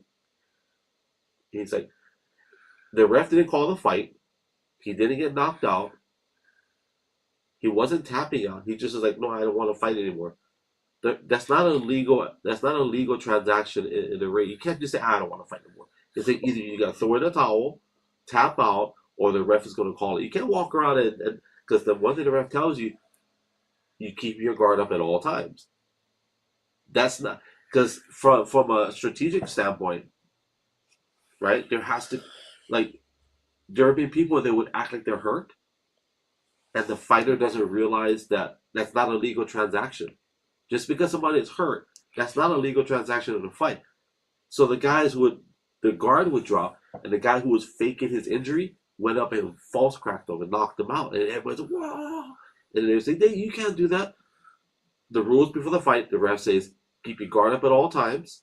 The only way the fight is stopped is through a towel or if I call it.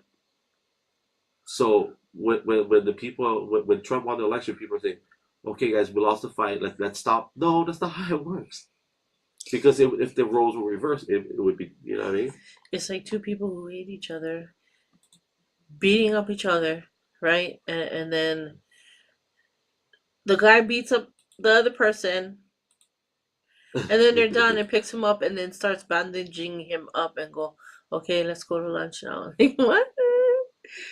You hate me, no. and then all of a sudden now you want to go to lunch and be my friend, only to turn around and go, well, let's be friends. So you get up, you want to be friends with them, and then they turn around and do it to you again. Like, what? Just like I said the other day, either What? you believe what you said, Yeah. because that's a serious thing. If you are preaching that Donald Trump is a fascist and a dictator, and you've been saying that for the past 12 months, and all of a sudden it's okay that it's okay, he won. Like, if I was a voter on that side, like, you were telling me all this time that I gotta be scared of this guy, and now you're congratulating him for getting into office. Very strange behavior. I mean, well, who doesn't? You called me a fascist. You called me a Nazi. You know, you call me the most derogatory names, claiming that I want to commit genocide on a people. Now, if you think about that genocide means to murder every single person, right? If you look at what the Nazis did, they dug a big hole and just dropped bodies in it. You know, to call him that kind of a man and then expect him to be okay. Or for you to say, hey, I just want to congratulate Donald Trump for winning the president. Just yesterday, you were calling him the biggest threat in history. So, well, and you know, I'm sure these assassination attempts came because of what they were saying. If you're calling a man the biggest threat in history, you're going to have some crazy person out there that's going to want to take him out because they're taking you at your word. But then you want to be his friend right after? Like, I mean, put yourself in that position. Like, I mean, like, no, you're not my friend. Did you not know that these people tried to take me out twice? Yeah. Almost got there if he didn't turn his head. So what do you think is going to happen? So is it January 20th? Well, this is now we're in the aftermath of it all. Like seriously. I think come January 20th, I think outside of the government, outside of the presidency, I think as a nation, as people, I think there's obviously a huge relief for some, and some they don't know.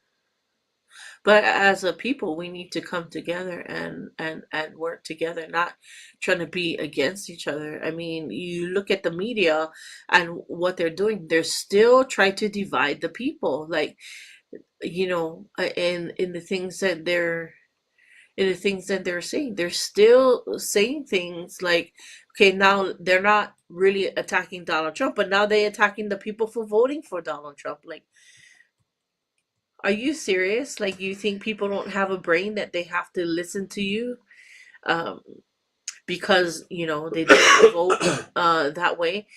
I cannot stand The View, but if you look at The View, that's basically what is her name? That sunny lady had called people who voted for Trump um, she's so upset because people voted for Trump. Like, I mean, seriously, your voice is not the biggest voice in people's lives that they need to listen to you.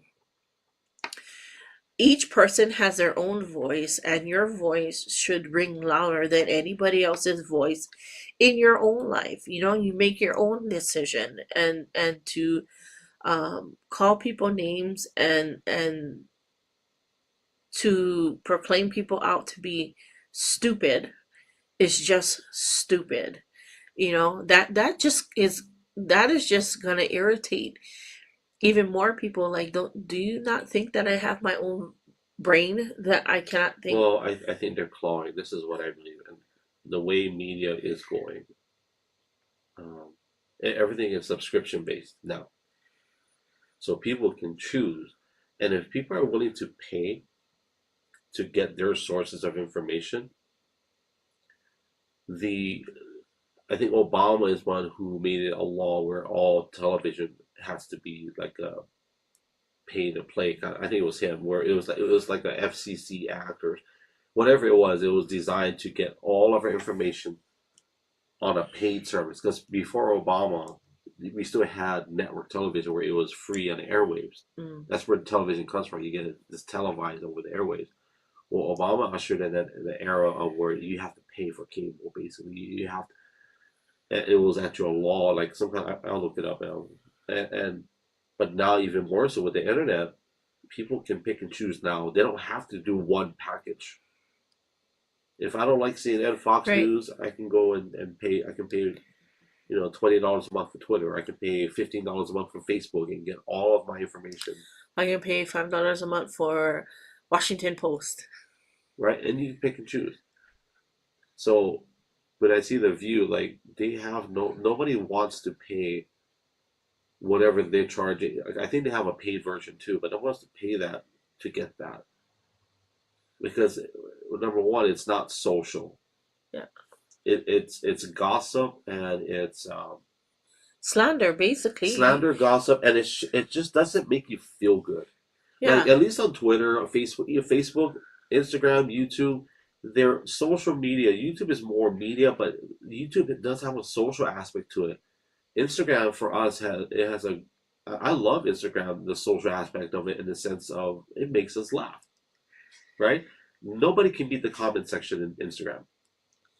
I love the comment section. I love reading what people say. It But just cracks me but up. then on Twitter, on X, nobody can beat the memes. Like Twitter has some of the best memes, and then when we go into conversation, Twitter's got great political conversation, which can be funny.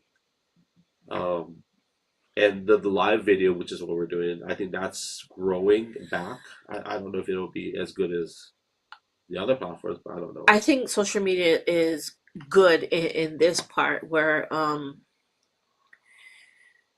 it allows everybody to have a voice, whether you like it or not. And whether you got 1,000 viewers or you got 10, Right. like Kevin Trudeau, he's got. I'm so fascinated with it. He's got like maybe 30 people watching him right now, and he doesn't care. And I think part of it is what I said yesterday or the day before, and to encourage anybody that's watching or listening. Actually all of the greatest historians out there in history didn't have an audience. Maybe they had 10 people maybe at one time. Some of the greatest authors may not have. We're so spoiled with social media to like when we go back and check tomorrow, only 30 people liked it. Like, really? Like 100 years from now, can you imagine somebody goes, "Hey, remember when Greg and Emily just talked on a microphone?" I remember that. That was one of the greatest conversations. Or when Sid told everybody that if he had 1 week left to live, he would spend it with Greg. That's history stuff to me. And who cares if you got 10, 20, 30? Like, I feel like you join things that make you, I don't want to say make you happy, but I have a scripture here, and it, like getting back to not just The View, not just Don Lemon, Tucker Carlson, or whoever it is that you listen to. Like, um, listen to good things, things that um, excite you, or things that um, doesn't lead you down a negative path. I want to say Philippians 4:8 says, "Finally, brothers, whatever is true, whatever is noble, whatever is right, whatever is pure, whatever is lovely, whatever is admirable, if anything is excellent or praiseworthy, think about such things." Right? In the same way, like, um, I don't know, maybe you like Don Lemon, maybe you like listening to that, maybe you like, listening to The View. My point with The View was that they're attacking people. Like, why are you attacking the majority of the country for voting a man that they chose? Or even at 50 million, you're still attacking quite a bit of people. Right. So, my point about social media is thinking about these things, but also being your truest self, and be okay with that, and listen to those people that um, bring joy to your life, bring hope to your life. Let's not, a lot of times with these um, media platforms, like they're trying to sell you all these things about Donald Trump, right? So why listen to them, right? When you listen more and more to them, it's fear mongering, right? If it brings fear to your life, well then let's stop listening. Sometimes I gotta turn off social media because sometimes it's just too much for my brain, and get away from social media for about a week or so, and then you realize that, hey, maybe I was listening to this too much. Um, I need to get back to a good grounding, a good balance, um, versus just constantly watching the news. Because I do watch the news, watch the news um, all the time, and I'm always looking for news on Hawaii. My family is there. Majority of my family, I want to say 90% of my family lives in Hawaii, right? Because that is where I'm from. Um, and what happens to Hawaii happens to me. If there's a storm, and my family lives where that storm is, well, I want to know, is my family safe? Are they okay, right? So I'm always watching the news too, but sometimes I got to be careful in watching the news, that I don't that it doesn't take me down a road where it gets dark, where I start walking in fear, or afraid of these things happening, or afraid of whatever is happening, in the world. Those things can make you fearful, have panic attacks, and all those things. So just being careful in what I'm listening to, and being careful in what I'm giving into, right? Like, um, and the biggest thing I can say is look up the information for yourself. Look up things for yourself. Like, go and get and educate yourself on things and platforms that all these people are speaking about, and know the truth about it. Because when you know the truth, there's less fear. When you know the truth, then you realize some of these people are just selling you a bunch of cuckoo-ness. Yeah. Like I said, don't take my word for it. Go look it up. Look about clones. Look up about clones, and look up about what it means to clone some animal or whatever, and look up how much it costs to actually clone an animal. That's pretty creepy.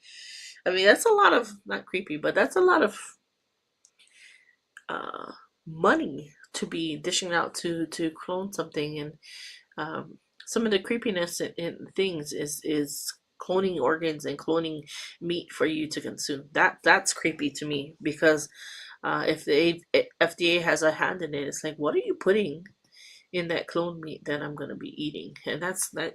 Really, that's my concern. May not be a concern, but it is a concern for me. But to each their own. But think on the things that are good, that are lovely to have. Um, Good report. Listen to the good things. Like, I love what RFK did. Because it really did cause people in the country to think about things. Like, I don't know, one of these things that we did, and I was talking about my family and writing something out. It was basically for my family, telling them, hey, let's not allow these politics to divide us as a family. Because no matter what, Trump is only going to be in office for 4 years. He's never running again. Yeah. Right? Don't let that divide you as a family. They're always going to be your family, no matter what. And don't listen to these people on social media that, these news journalists that are telling you that it's okay to not talk to them. No, it's not. It's not okay. It's not okay for you to stop talking to your family because you guys don't have the same political viewpoints. That's retarded. That is retarded. Like, don't do that. Your family will always be your family, no matter what. And don't allow these people to have a bigger voice in your life than your own family. You grew up with these people, right? You loved together. You grieved together. You had joy together. You fought together, but also you came back together because family is family. Don't allow them to divide you, to use their platforms to divide you. So just be careful in it all, and filter everything that comes through, and tell yourself, okay, is this for me? Is this not for me? If Does this edify me? Does this help me? Does this help me to be a better person? And if it doesn't, then you make that decision on whether or not you want to listen to that. Some people love to be miserable. Misery loves company. Some people like it like that. I mean, I got family who likes to be miserable, and I love them, but I'm not willing to hang around that because I don't want to be miserable. I want to be happy. I want to be joyful, and I want to be able to bring joy to other people. You know, um, I don't know. What are you looking at? I'm trying to post something to put it into our live stream. Just along the lines of your conversation, like there's so many. Somebody had mentioned that the viewership or the usage on Twitter is at all it's starting to drop, and one of the comments was because of politics. The election is over, but then I found that Linda Yaccarino, who's the CEO of Twitter, said it's at an all-time high. So, and she said, no matter what your preference, whatever your views are, Twitter X is an open platform. So my response to it was, it just could be based upon your metrics and your preferences based on who you're following. And we're talking about politics and how it can be polarized, and it bring in fear, it can bring in division. I think for you and I, this is the first time we engaged in politics and we had a good time, right? Yeah. I mean, I'm not saying it to make fun of anybody, but it was actually enjoyable, partly because we have the confidence knowing that God is going to move no matter what. Mm-hmm. It was exciting to see all the pieces all the pieces move in, and then for our kids to be a part of it, and they understand for the basics of it. They don't understand all the detailed, intricate parts of it, but they understand that's this side, that's this side, this is where we are. They look on both sides and like, that's just weird, or that's just funny, hilarious. Or that's just a red flag. Yeah, or ridiculous, probably. Gideon is probably the one that he's still learning, but he'll say, oh, that must be those people. I said, no, well, maybe, maybe, but he understands. And on both sides, there's extremism. Yeah. One is just more funny than the other. Well, one side is not funny because that's just serious, right? And the other side is just funny. It's ludicrous, right? And so it's funny to see some of the behaviors on one side. And we don't want to get extreme either. Yeah. But Sorry. it shouldn't be divisive in a sense of. I think when people we talk about Jimmy Kimmel, we talked about it yesterday, where supposedly he's leaving. Let's just say The View. I don't think The View will ever go out of business in the sense, but I think they'll probably have to pivot to social media at some point, full time. I think network television is going to be Obsolete. once that generation dies off. That generation that still actually watches TV, they turn it on just. Because there's so much more channels, so much more people that you could watch. That you don't have to apply for the job and see if you qualify, right? We have social media platform where you are the job and you are qualified because you're going live, right? And if people like you, this is what they gravitate to, Now, right? YouTube, for example, is a lot more robust. But I'm just looking at Twitter right now. So there's Alex Jones has 400,000 people that have seen his broadcast already, and we're still before lunchtime. We're on about 300. There's another girl named Kate. There's Kevin Trudeau who had another 30 in my other channel.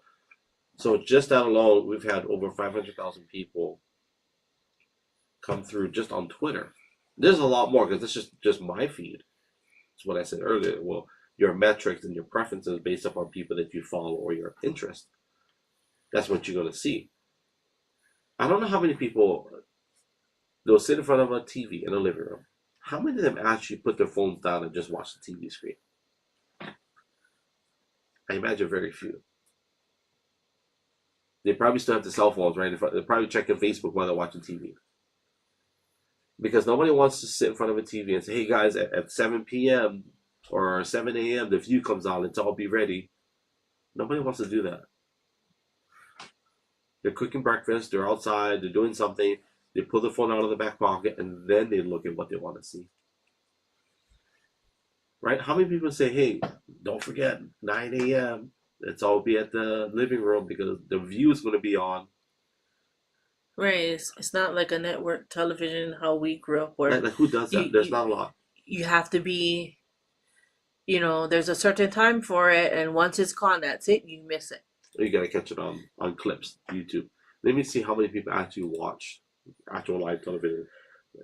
I'm just curious, how many people? We can land the plane, actually. How many people actually That's watch interesting. The View? Very, very, very interesting. Okay, so they average 2 million views a week. I wonder how much people watch soap operas still. I don't know. Now, I didn't, well, I don't know if I grew up with soap opera, but I remember being small and, whether it's my mom or my cousins would be sitting down watching soap operas, and I remember them talking about it, but, I was still little and not understanding, like, who are, I would watch them and they would be having this conversation about all these social, soap operas, and I'm like, who in the world are you people, are you guys talking about? Like, who are these people? And then finding out later on that it's the soap opera. Soap opera was like a modern day, not a modern day, I would say, like a gossip thing that has to do with family, like drama-laniness, I want to say. That's what I feel like soap operas was. But yeah, So, I'm thinking about, like, are these, who watches soap opera? so this is here's a stat. So, just in 1 week they'll get 2 million views.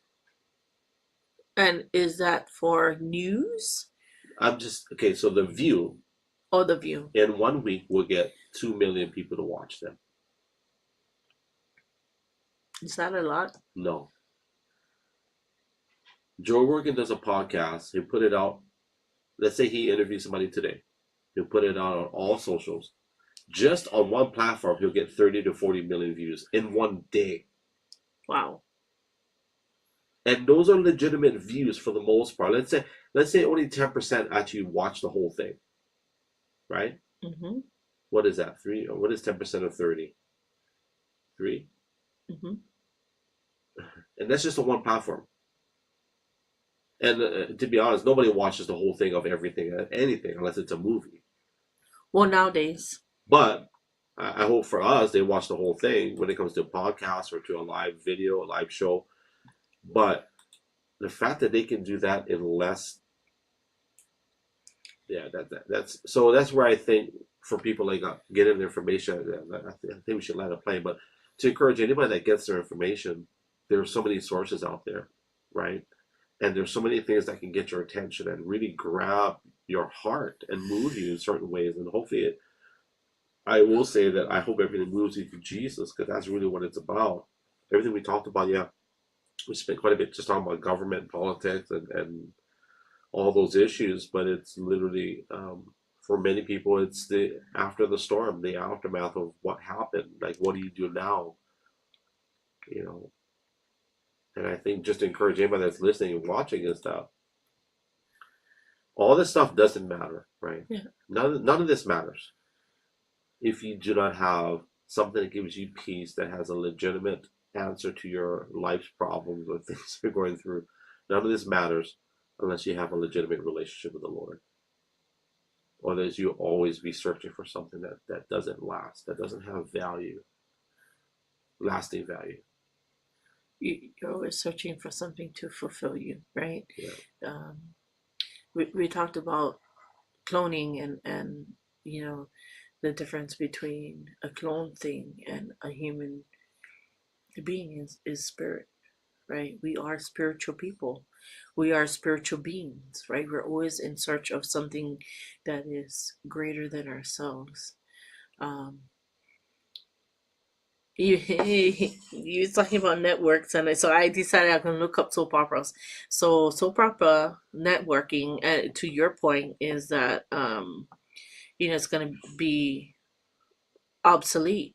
You know, um, TV networking, like The View and whatever. I looked up soap opera because soap operas used to be a really big thing, and they had a huge platform, and now it's down. Um, Now it's down um, a lot over the past. Young and the Restless is down 5% from the previous year. Bold and the Beautiful is down 12%. I remember watching those. Um, but it used to fill up, but now there's only 3 remaining soap opera.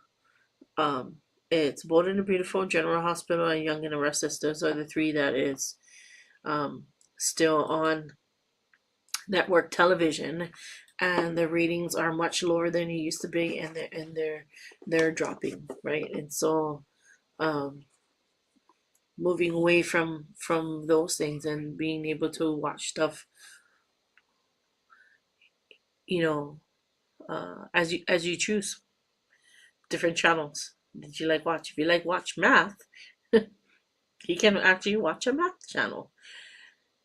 If you want to learn a language, you can actually learn a language by watching, different things. If you want to watch history, right? So all these things coming away um, from network television and you know moving toward a more online approach. And you're talking about, how do we move forward in that aftermath of all this stuff. It's getting educated and understanding that things are tools, Mm-hmm. and understanding that these people shouldn't have the biggest voice in your life. Obviously we believe in God, and so God has the biggest voice in our lives. And besides, the decisions that we make, and understand that you have to take responsibility for for your own actions, for your own decisions. It's kind of funny, and it's not too. At the same time, we watch people like go crazy, like shave their heads and make all kinds of stupid vows, and it's like, what are you doing? Like, I mean, if there's no sex in your marriage, you cannot tell me that your marriage is going to stay together.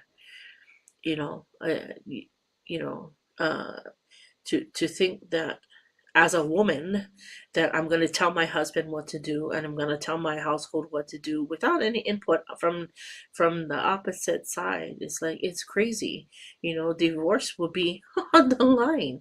It's like, we married to become one, Yeah. right? And as we're becoming one, that means we speak to each other, and we listen to one another. And to think that I can just take this stuff, become selfish, and like, and walk away, is like, that's crazy. Let's not get selfish in our thinking. And let's take responsibility for the choices that we make, because we make choices every day. Let's continue to speak to our family, love on our family, um and maybe turn social media off, turn the news off, and just spend some time. Remember, all these things are tools in your toolkit, for you to get better, for you to be better, for you to do things better, right? And not allow those things to have the biggest voices uh, in your life, and that will help keep you sane. It'll help keep you sane, right? Whatever is good, whatever is lovely, whatever is admirable, right? Whatever is excellent and worthy of praise, think on those things. And that will help you in the aftermath of all this stuff. Yeah, let's not believe everything that they say on social media. Let's watch what happens, right? It's not just listening to what everybody says is gonna happen, Right. but actually watch what is happening. So if you are uh, not a fan of Trump, um, and is skeptical about all things about Trump, and you're agitated and irritated with the outcome in this aftermath. Well, what I'll say to you is just calm yourself down, and just listen to the things that he's bringing out. And as you listen to what he's saying, then look it up. Like, look up what's happening with the FDA. What do they push? What is their agenda? Um, look up the education system, and go back to the roots of where these things stem from, and then judge basically on that. um, Listen to what he says, listen to his policies that he's pushing out. If you don't know his policies, go to his website and go and look up these policies and get educated on these things, and um, allow those things to help you make wise decisions. And if you made a mistake, then you made a mistake. Just take responsibility for your actions, and let's just move on from here, right? Making vows and doing all these things that crazy people do, Yeah. is not, it's not the smartest thing to do in this hour. And don't allow those things to make you crazy. Don't allow it to make you crazy. You are a sane person when you want to be. Before all this happened, before all this rhetoric, before all this stuff about Trump came out, what, more than 8 years ago, because they were still continuously talking about him. Weren't you sane? Were you not sane? Were you not a normal person? Were you not hating on people? Were you not hating your family? Let's go back to that. Let's go back to being sane. Let's go back to loving our families. Let's go back to work. Let's go back to loving our husbands. Let's go back to speaking to our family again. Think on the things that are good, that are lovely, that are admirable, of good report. Those things that are excellent and praiseworthy.